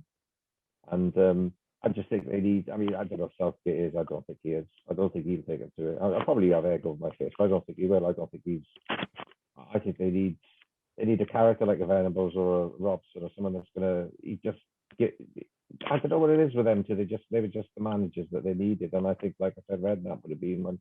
I don't know if Allardyce was one really. He didn't last very long, did he? That was one game before you met the Sheik. And then the other thing is the interesting thing Stevie was saying is the players that have gone abroad and made success and they've been over there. I think back to John Charles going to Juventus and things like that. I think the Welsh players rushed didn't last long at Juventus. Was it one season? I think he was back, isn't it? Ramsey hasn't done too good over there. Bale's done fantastic. Well, whatever people say about Bale, Bale's a brilliant player and he's been successful over there. Not many people can emulate that. So that's the attack. And I'm trying to think about it. Gascoigne did well in Lazio, wasn't it? When he went over there. Mark Hughes did decent, didn't he? In Sampdoria. Sampdoria or was he? No, Barcelona, wasn't he? Barcelona, that's right. He was over there with Lineker. Yeah, Lineker as well, yeah. He did well. If you look at the players that have got, some of the Beckham did all right over there as well. So you look at some of the players that went over there, not Stevie McManaman, maybe not, but they are quite, they're players when you think, oh, why have you brought them over there? Yeah, they're good players, but they're money as well, aren't they? I mean, Beckham was signed from Madrid and whatever he's been to, because he's going to generate money from his shirt sales alone. They were all top players at the time when they went over there. And, I thought Gascoigne had a good, I'm trying to think of any others, but there's not many, is there? There's a handful of players you could pick that have gone over there and been a success. And like you said, maybe they just don't want the players over there, or maybe because when they've gone over, the league's not. They were the Premiership wasn't in place for some of them players, So I don't know. I think with the most of those players, Gascoigne was phenomenal out in Lazio, but when you look at the others, Beckham, he'd served his purpose. He had done his time at United. He wasn't coming to the end of his career because he got into the Galactico side, but I think in his prime he was at United. He was I won't say past his prime, but he was on his way. When he left, Bale obviously was in his prime, but the others had done their time in the UK. Whereas you look at some of the dross that's been brought in from abroad to play for below the top 6 teams, and they're being paid loads of money, and you're thinking, seriously, have we got nothing better than this in the UK? And we've won the World Cup under 21s. You could take any side, from West Ham, who are 5th at the moment. You could, you look at, Rick Carlson's a good player for Everton. Arsenal have got a couple of decent players in, but every team has got poor foreigners, whereas what you mentioned there about the foreign teams. Name me a foreign team that has taken, apart from that weird one that Barcelona, they've got. Who's the British guy that they've signed? He plays up front, doesn't he? Is it not Gutheridge? What's his name? They've got a player. Braithwaite. Martin Braithwaite. Braithwaite. You know. Oh yeah, I think he's like Danish or something. He was at Middlesbrough for a while, and Yeah, but they took signed him from the bottom team, didn't they? Yeah, they took him from the UK, which is a weird one. But apart from him, I'm trying. As Ron just mentioned, all of Jonathan Woodgate. That's one. Sorry. When he yeah, signed for Madrid, he was good, but he scored an own goal and got sent off in his debut for Madrid. Yeah, he did. But even if you take him, he was playing for Leeds when Leeds had, Gary Speed was there, David Batty, Mark Viduka. They had Nigel Martin in goal, and Jonathan Woodgate was an English international. You know, there's players playing in the Premier League who can't get in, any side in the Spanish. These are players, and they're being paid 50, 40, 60, 70 grand a week. And there must be better players. The foreign teams only take, they took, as you say, Bellingham. Birmingham City he was, wasn't he, Bellingham? Yeah. Sancho went from Man City. They regretted getting rid of him, because he'll probably end up coming back to a British side for 100 million plus in the next couple of years. He's very, very good. But at the end of the day, they've taken the best. They haven't taken a mid-table average player. They don't do it. And that's why their national sides, they're bringing in their better players. We brought in, what's his name? Arsenal. Is it Ostergaard? Martin Ostergaard, the Norwegian chap from Madrid. Yeah, he was hailed 5 years ago as world class. He's a wonder kid. He's gone to Madrid. They hardly played him, and obviously now he's come across to Arsenal. And I saw some clips of him back then. I thought this guy's going to be, but Madrid had so many good players at the time, 5-6 years ago, that he hardly played. I think they signed him when he was 17. He looked fantastic for a lot of money. But they don't sign foreigners they don't sign British players who are average. If they did, they could come on over there and then come back and play international. But I might be wrong, but that's my opinion on it. Shrewd, isn't it? Jadon Sancho was sorry, Matt. Sancho was a shrewd signing, wasn't it? It was a very shrewd signing. Even that guy, what's his name, that came to play for you, Hargreaves. I mean, a good little player he was, Owen Hargreaves. I mean, they got hold of him and he did a good job. Was it Munich he went to, wasn't it? Yeah, he was Welsh guy out in America. They took a chance on him, and he was fantastic for Bayern Munich. I still think he came back too, and he still. I don't think he got on with. Who's your manager then? You think it was it Ferguson then? Owen Hargreaves. He didn't get on with him, did he, or not? He didn't. I'm not sure, but he didn't play anywhere near as much as he should have, because even when he played for United, I thought he was a workhorse and a very good player. And when he played for them, I thought he was good, really good, very underrated, and should have played a lot more for United. You said you can come over here as a bit part player and be getting. I mean, I don't know what they earn in the Championship, but you're talking £5,000 a week, Steve. Is something that it takes us a few months to earn, and then you get in 60, 70, 80 grand for 1 week's work. It's crazy.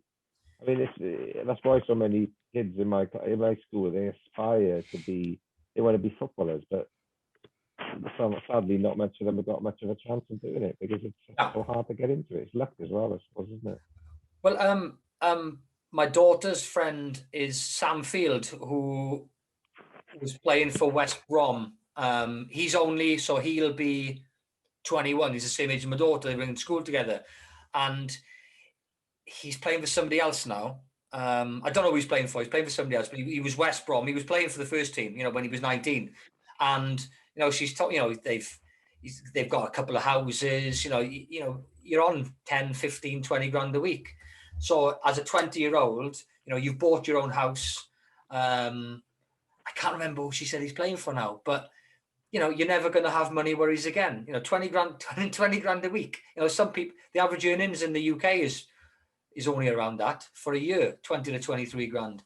Whereas if you're earning that per week, you know, how long is your appetite going to stay when, you know, you're happy to sit on the bench for some of these Premiership players? They sit on the bench for 6 months, like a Bale out in Spain, you know, sitting on the bench, lowering his golf handicap on 100 and something grand a week.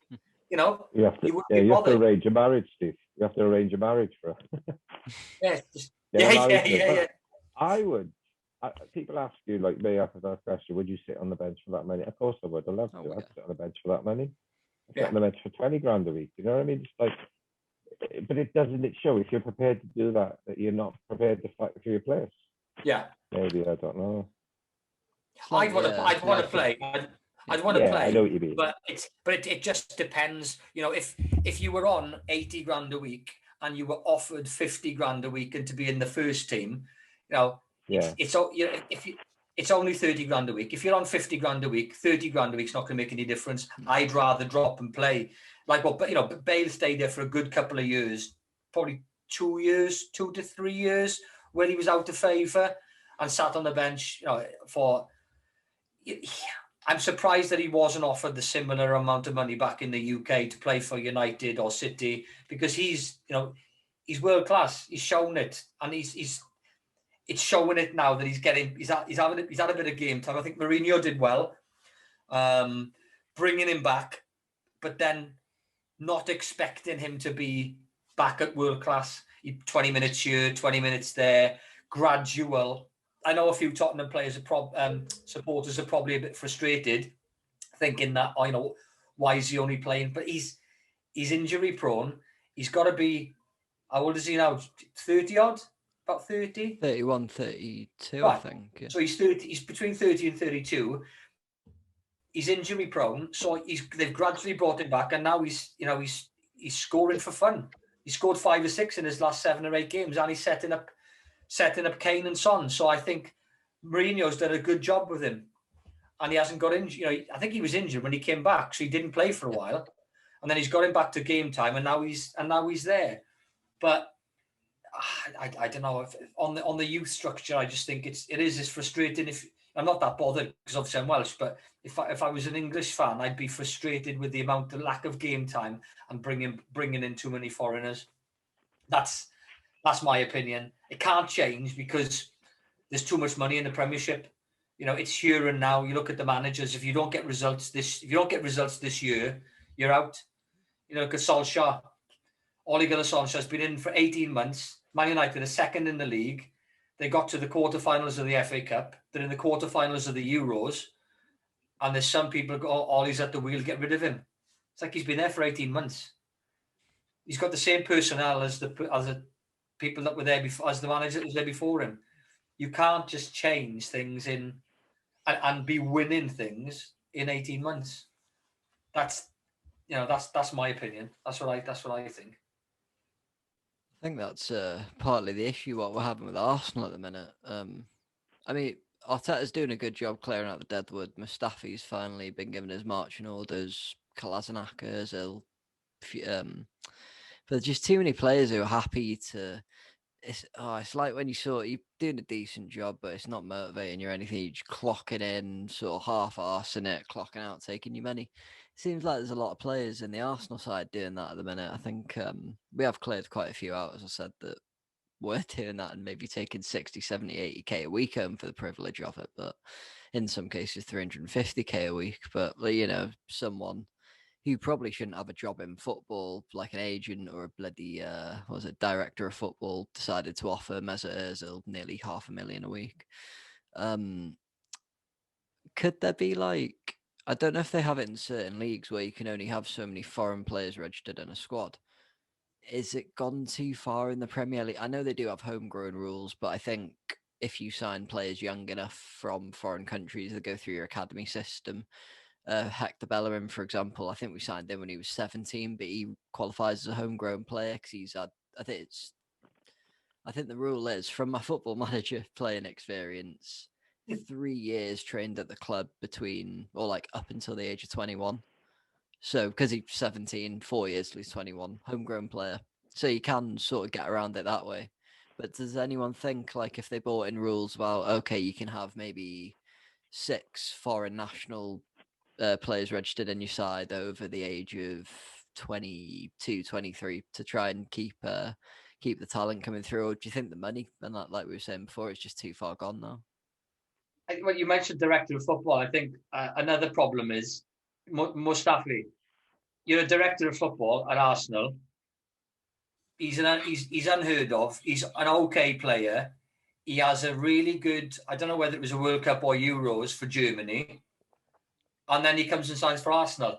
So these teams are, it's like a knee-jerk reaction. Somebody has a good, Shaqiri for Liverpool, had a really good, again, tournament, whether it was a World Cup or a Euros.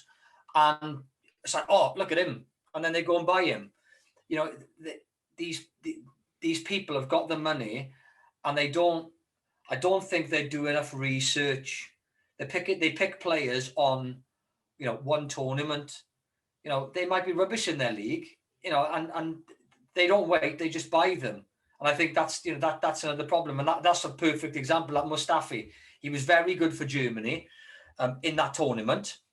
And then they go on, buy him. He played well for a couple of games for Arsenal. He looked okay, scored a couple of goals, a couple of headed goals from corners.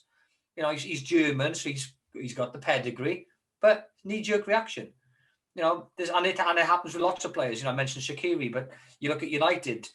Juan Veron, decent player. Had a good tournament with Argentina. United buy him back in the day for 20, 30 million. It wasn't a world record, but it was close to a world record at the time. They didn't think about, hold on a second, he's playing in it. I think he was playing in Italy. Was it Lazio? I think he played Lazio, maybe. I think so, yeah. I think he played Lazio. Slow. He run the show. Loads of time on the ball. Comes to United. Terrible. Faster league. So these directors of football, they're not earning their stripes very well, I don't think. No, we've had loads of Arsenal. Pepe recently, I think the season before we signed him, he was the second top scorer in league, and I think it was Mbappe that beat him, or maybe Neymar. I think it was Mbappe that season actually, because Neymar was dealing with injuries, so that wasn't good. Xhaka again, like you said, a good tournament, scored maybe 2 worldies at Euro 2014, 2016. Can't remember which one, but yeah, it's just people who probably shouldn't really have jobs in football. That you don't need that role at a club, really. You need a couple of performance analysts and ask the manager who wants to bloody sign to fit the team, if you ask me. But with the money and that, I think it's too far gone to stop him. Always, and the way the market value of players is going, you'd have paid like 5 million for some of these players 10 years ago. They're going for 40 to 50 million now. How has it increased so exponentially? And it doesn't look like it's stopping really either. That's the other thing that concerns me. It's just increasing the monopoly between maybe the 8 to 10 teams that are pushing to the top half of the Premier League. I know Leeds, Villa. Well, Leeds, I think they're sort of mid-table, aren't they? But like Villa are breaking through this season a bit more. I know they've slowed down a bit. Everton are up and around there. I think again, injuries and a few inconsistent results have caught up with them. But yeah, I just did anyone hear about that European breakaway super elite league? What they were discussing, and I think the Premier League tried to veto it or something. But I don't really like the idea of that. Them trying to move towards having like Barcelona and Madrid, and then like a rich Italian like Juve, and then PSG and the big four out of England all playing in like a super European. I don't know if I like the idea of that, to be honest. I think with the money, that might be the way it goes at some point. Yeah, mate, well, I think that if you've got a Premier League where you think that how many teams can win it, maybe 5 or 6 teams. I mean, Leicester won it that season. Which I had a 5 on them actually, but I mean, you just think about it now. It may be a bad idea, maybe a good idea in a way that that you give other people chances to win the league. Yes, and maybe even abroad, there, isn't it? Because I mean, what I can't understand is that I thought more clubs would be in a lot of trouble with this pandemic as well. They've got no fans going through the door, and they're still. Maybe it's going to be next year. There's going to be massive repercussions like there is on the ice rink. It might be a good idea if you get a Super League away from it all. Maybe, I don't know. give some other teams a chance to win that league. Nowadays, you're going up that league. You're saying about Leeds. Leeds have done really well this year. They've been out of the league for too long in my book. Wolves are doing really well. Good team, good manager and stuff. And but now they should be looking because of the size of their budgets and stuff. Because they do, you have to spend these days. That they'll stay in that league. Because you must be thinking going up if you're Swansea going up next year or Norwich, you're looking at that and thinking, we've just got to really be not in the top 3 worst teams in the league. And I think a lot of teams have fallen to the side. I think Swansea did a number of years back where they just, after they had various things happen, once they got rid of Loud, got that monkey, I think the problems happened. I think personally. But that's just my opinion. I just think that you're going up and survive. Sheffield United, now they're bottom of the league, and they're bottom of the league. Yeah. They're quite far off it, yeah. And but last year, I thought it was last year, the year before, they were a pretty good team. Oh, yeah. So it's amazing how you can do so well one season. On the same Swansea, they came 8th in the league. They won the Littlewoods Cup or whatever it's called, I don't know what it's called now. The Middle Cup, is it? It used to be the Middle Cup. And it's and then they just fall from grace. So one season up there, you can't mess about. And you said about players being bought. Renato Sanchez, remember him after the Euros? Was it? Yeah. And everyone, the Swansea fans saying, "Oh, fantastic," and all that. He was passing to billboards, wasn't he? Yeah, he was terrible for them games. And now I read somewhere that was it Wolverhampton they weren't after him, but they were going to sign him, or some team were going to sign him from this Premier League. Somebody obviously haven't. He's been doing okay for Lille, I think, recently. So they've been, but again, it's France, different type of league, isn't it? Not as physical as over. I never really. You were here, Paris Saint-Germain, is it Marseille? I don't know, Monaco. I always remember. I never pay much attention to that league because they don't see. They're very laid back, the French, but they seem to deliver when it comes to national football tournaments. I mean, they've got a really strong team at the moment. They won the last World Cup. Did they win the last World Cup? Yeah, they did win the last World Cup. They beat the Croats 3-0. But yeah, they just seem to. I don't know. They just got their priorities right in some of them countries, and I think the Premier League is just a massive money-making thing. I mean, there isn't a better league in the world when you think about the money it generates. It's huge, man. Then teams trying to survive when they get up there. I even think sometimes, is there any point in some teams? I mean, I believe there is a point in them going up, but is there any point in them going up financially if they're going to end up what happened to the Swans a couple of years back with the money and all that? They've struggled for years money-wise. And now it's like they're cautious whether you think, do the management want them to go up? I'm sure they do, the management, but do the owners want them to go up? Norwich will go up this year because they're the best team, and from what I see, they'll probably be down next year. So I don't know. It's a problem on the money side, definitely, because West Brom go up for a couple of years, then go down. So you get your parachute payment when you go down, and you get your money when you go up. And I know that they don't spend, so they're okay. But a lot of the teams, you look at some of these teams who've tried to spend over the years, like Portsmouth. Portsmouth were up there a few years back. You buy a load of players, you go down, then you're stuffed. And they've gone down a couple of leagues, and there's a few teams who are in. You've got below the Championship, Division 1, Division 2, who 7-8 years ago were up in the Premier League. They fought Charlton is another one that I can, off the top of my head. Alan Kirbysley, I think, was in charge at the time. They've fallen from grace. So it is a problem. I think one thing that I thought of when you were on about the what's it called? What were you talking about? The Super League would be another option. Champions League, Champions League. And you've got teams who are 4th in the league playing in the Champions League. Champions League should be for the champions. It's diluting. So you have your 10 leagues or your 12 leagues, and you have your champions. So you've got your Paris Saint-Germain, who are always going to win the French league. You've got the Premier League. It could be United, City, Leicester, Liverpool, whoever. You've got your Spaniards, Real Madrid and Barcelona. You've got your Italians, Juventus. You even cut it down to 8 leagues, because there's no point having the champions of Turkey playing, because it's like the Championship side's coming up the Premier League. They're never going to win it. So if you want to have a cup, you just have a cup. You have a league of the 8 Premier, and they play, they play on a Wednesday night, once a fortnight like they kind of do now. You have it over the whole season rather than this condensed into a little cup thing.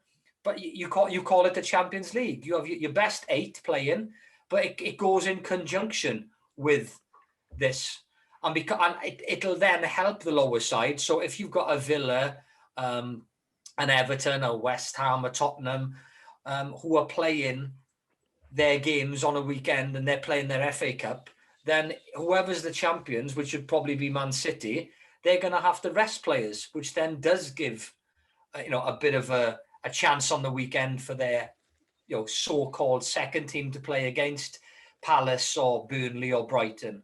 That's another option. You don't need to take away the top 2, because then that'll take money away from the Premier League. It'll take your best players away from the Premier League. You're not going to want to see Man United, and if you're going to see Palace and you want to go and see them against Man City, where they're not playing in the league anymore, so your best bet is seeing them against Tottenham and Everton. It's not so much of a thrill for a supporter. Whereas if you could be seeing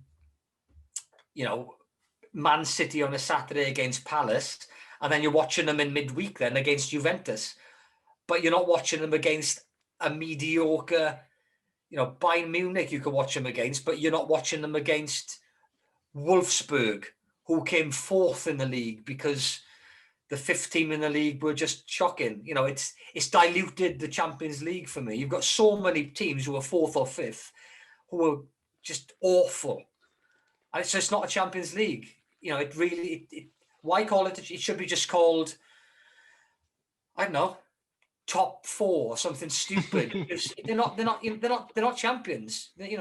Some of these teams who come 4th in the Spanish league are getting hammered by Madrid and Barcelona 5-0, and then in the Champions League earning plenty of money for it. But what are they doing with that money? They're not buying good players, so it's diluted. It's not. But a league, the best team in each league for those 8-9 leagues, get them in and have them playing in a league. So they play each other twice over the season. They're playing 18 games. Now, how many games does it take to win the Champions League? You play your qualifier. You're playing your round 1. Your round robin of your 4 games. You're getting through to the last 16. So there's 9.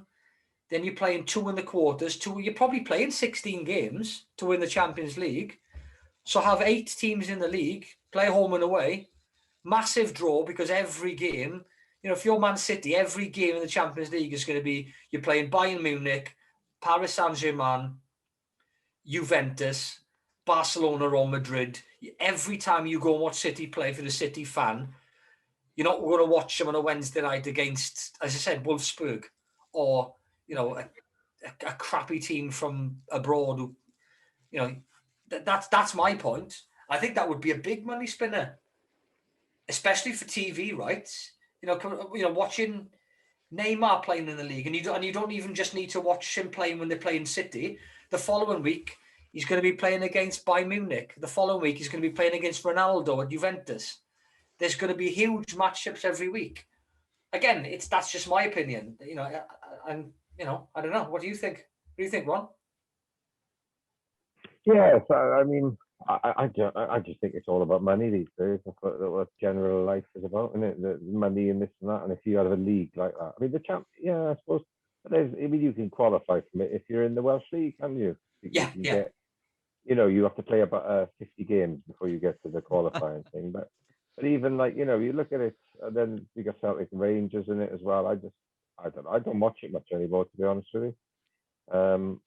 Or if I do watch it, I'd watch it more, towards the tail end of the tournament, and only if there's a British team left in it. I watch it. I watched who won it last year? Was it Liverpool last year? Was it? No, Liverpool didn't win it last year, did they? I can't remember who won it last year. Who won it last year? No, they've won it a few. They won it a few years back, didn't they? Because was it them and Spurs in the final? Yeah, they won it 2-0, I think, against Spurs. It was 2-1. I mean, there was the 95. Was it 95 one or 2000? I mean, that 2005 was a cracking game. There's been some good games in it, mind. most of the English clubs when you have fantastic games. But I don't know enough about I just think there's not, if you're in the Premiership, you just don't feel that. Why are you up there if you're not going to win it? And I just think you maybe give them a chance to win it. I don't know. It was great to see Leicester win it a few years back and just, and do what they did. But again, there's only certain clubs that win that Champions League. I know there's a lot more, that have won it in the last. I mean, it's been going on for a long time, isn't it? Is it the European? What was it? That was that strange-looking cup, like a big years, didn't it? The European Cup, that thing. Oh, it's the same cup. I'm going a bit mad now. No, but they changed it today. They used to be the so it was the European Cup, which was probably, again, I'm assuming, just for the champions. Then you had the UEFA Cup, and you had the Cup Winners' Cup. Cup Winners' Cup. I remember. Because the Cup Winners' Cup, you had, I remember Aberdeen won it with Alex Ferguson. He won the Cup Winners' Cup. The UEFA Cup was won by Spurs, in their heyday back in the 80s. So, there's a place for, but then you're in there for a reason. Like you've just said, you should be in it to be able to win it. So I remember Liverpool won the European Cup when Alan Kennedy scored that goal, and they won 1-0. Was that against Real Madrid? I think it was back in the 80s, but they would have been champions of England against the champions of Spain, whereas Spurs won the UEFA Cup. Again, don't quote me on this, but I presume it was the team that came second in the league playing against other teams that are second in the league. And then the Cup Winners' Cup would have been teams that were third, or you qualified if you were third or fourth in the league, playing against other teams that were third or fourth in the league. So you were playing against your counterpart, your relevant side. And that was exciting. If you were a Spurs fan, you knew that if you were playing in the UEFA Cup and you were third in the league, or whatever position it was to get into that cup, then you were going to be playing against your equal. So you had a fighting chance. I remember when Aberdeen won. I think they were playing in the semi-final, and Alex McLeish. Alex McLeish, he was like a Scottish guy. He was playing, and Eric Black, Willie Miller. Eric Black broke the crossbar in the semi-final because he hit such a powerful shot. I remember watching it, and then they got through to the final, and they had to change the ball because he punctured the ball. That might have even been in the final, but they won. They wouldn't have won that cup if they would have been out in the first round, like Celtic are every year they play in the Champions League. So, again, it's a money spinner, but if you take it back to the basics, play against teams that are equal to you. There's no point playing against those big teams, apart from the money. And the money's not buying you anything because Celtic and Rangers are coming first and second every year. That's never going to change. So the other thing, sorry, but the other thing now is that what I've noticed massively, sorry to interrupt, the FA Cup and the other cups. I mean, the FA Cup nowadays, what is it anymore? It just doesn't seem any value, and that's pretty sad for such a. I mean, it's been around longer than the Premier League. It's been around longer than leagues. As long as 120, 130 years, maybe, is it? Well, I hope I'm not wrong on that. But I mean, there's no interest in it. The FA Cup final years ago used to be a day when everyone used to watch it, whether you like rugby or football, you'd watch it. But nowadays, I don't even watch it. No, you're 100% right. I remember, you're talking back in the 90s. It was a day out. I remember one year we had a cricket game cancelled because it was rain. It was raining, so we went down the pub to watch the football. And Man United beat Chelsea. I think it was 2-0. Cantona's time back in the mid 90s. But yeah, it was a day out. Even if you weren't that bothered because we would have been playing cricket otherwise. But no, cricket's off. Okay. FA Cup final day. There's a traditional football match down on FA Cup final day down in South Wales. It's been going on for 25, 30 years.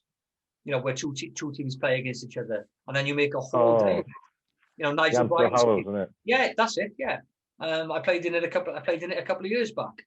But it's still a proper day out for some people, but it's totally lost its respect really when teams are putting second teams out and preferring the World Club Championships that Liverpool did and United did 10, 15 years ago.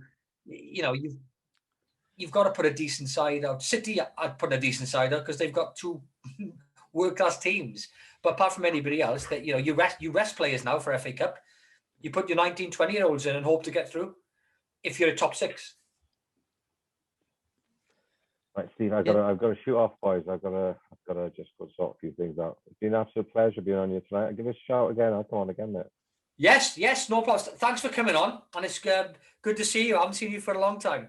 So yeah, definitely. Martin, lovely to meet you, mate. Oh no, you as well, Ron. Lovely to meet you, mate. Good to have a bit of a chin mug as well. See you Really again, enjoyed boys. this I'll tonight, be in man. touch, Steve. I'll be in touch, yes, boys. no problems. Good to speak to you. I'll speak to you soon. Take care, boys. Mate. You have a good evening, mate. Take care.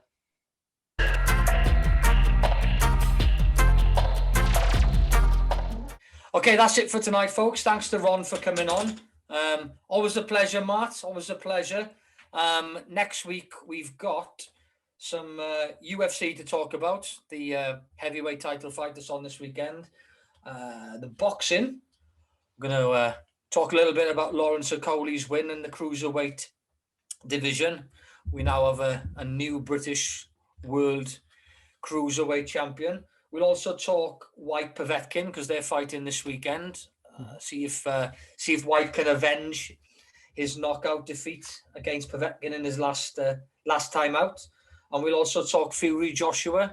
It's been confirmed, but nothing in writing of where the venue's going to be or whether there's going to be crowd participation. So we'll have to wait and see on that. All interesting stuff on the boxing with a bit of UFC. International break on the football.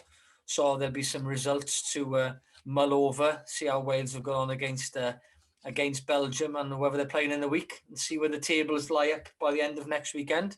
And hope you have a good week, and see you next week, Friday night, 5 to 7 on Sportanarium. Next up, we've got AD, and then Dale later on, spinning the discs. So have a good night, everyone. See you next week, Matt. Cheers, guys. See you, bud.